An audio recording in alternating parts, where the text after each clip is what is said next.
कृपया अपनी घड़ी मिलाइए। रात के 9 बजे हैं। हमारा कार्यक्रम प्रारंभ होता है। देश की भावनात्मक एकता भी हमारा एक लक्ष्य है। अतः मूल कार्यक्रम प्रारंभ करने से पहले हम भारत की कुछ प्रमुख भाषाओं में गीत प्रस्तुत करते हैं। मातृभाषा माँ के दूध की तरह पावन एवं पुष्टिकारक होती है, इसलिए अपनी मातृभाषा के गीत सबको अच्छे लगते हैं। तो लीजिए, प्रस्तुत है बंगला, उड़िया, पंजाबी, मराठी, भोजपुरी आदि भाषाओं में गाए जाने वाले गीत। मूल कार्यक्रम प्रारंभ करने से पहले हम यह बतला देना आवश्यक समझते हैं कि चंदेनी गोंदा कोई नाटक, नाचा, गम्मत या तमाशा नहीं है, कदापि नहीं है। चंदेनी गोंदा एक विचार है, दर्शन है, जो एक औसत भारतीय किसान के इर्द गिर्द घूमता है।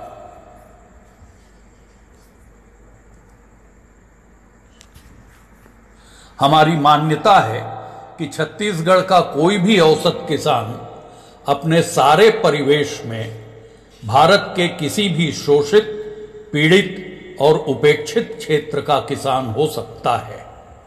इस दृष्टिकोण से चंदेनी गोंदा प्रतीकात्मक ढंग से एक औसत भारतीय किसान के जीवन के चित्रण का प्रयास है। कृषक जीवन को चंदेनी गोंदा में प्रस्तुत करने के लिए हमने प्रधानतः छत्तीसगढ़ी लोकगीतों और कवियों की उन रचनाओं का आश्रय लिया है जो धरती और धरती पुत्र से संबंधित हैं। इन गीतों को किसी कथानक के सूत्र में न गूंथते हुए हमने इन्हें ऐसी क्रमबद्धता प्रदान कर दी है कि यही क्रमबद्धता आपको कथानक का आनंद देने लगती है, साथ ही छत्तीसगढ़ की अंतर्वेदना को भी साकार कर देती है और अंत में एक व्यथा कथा का रूप ले लेती है। गीतों को प्रभावशाली ढंग से प्रस्तुत करने के लिए हमने दृश्यों, प्रतीकों, संवादों आदि का आश्रय लिया अवश्य है, किंतु हमारा पुनः अनुरोध है कि इसके कारण आप चंदेनी गोंदा को नाटक की दृष्टि से न देखें। हम अभिनय की उच्चता का कोई दावा नहीं करते। नाटकीयता से दूर रहने के कारण हम रूप सज्जा, वस्त्र परिवर्तन, मंच व्यवस्था पर भी विशेष ध्यान नहीं देते। इसका कारण यह है कि हमें स्वाभाविक और प्रतीकात्मक रूप से एक औसत किसान को चंदेनी गोंदा में प्रस्तुत करना है। आपके मन में सहज ही एक जिज्ञासा उठती होगी कि इस कार्यक्रम का नाम चंदेनी गोंदा क्यों रखा गया है। दरअसल गेंदे के 2 प्रकार होते हैं। पहला प्रकार बड़े गेंदे का होता है जो प्रधानतः श्रृंगार के काम आता है। गेंदे का दूसरा प्रकार छत्तीसगढ़ में चंदेनी गोंदा कहा जाता है, जो आकार में छोटा होने के कारण ग्रामीण युवतियों के जूड़े की शोभा तो नहीं बन सकता, किंतु देवी के चरणों में चढ़ने का श्रेय उसे अवश्य प्राप्त है।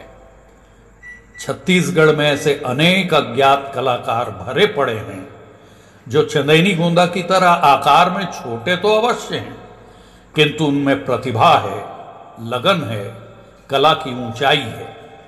इनकी कला से वास्तव में सरस्वती की पूजा होनी चाहिए, किंतु ऐसा हो नहीं पाता। हमने भगीरथ प्रयास करके छत्तीसगढ़ की माटी से कुछ कलाकार रूपी चंदेनी गोंदा के पुष्प चुनकर एक सूत्र में पिरोया है।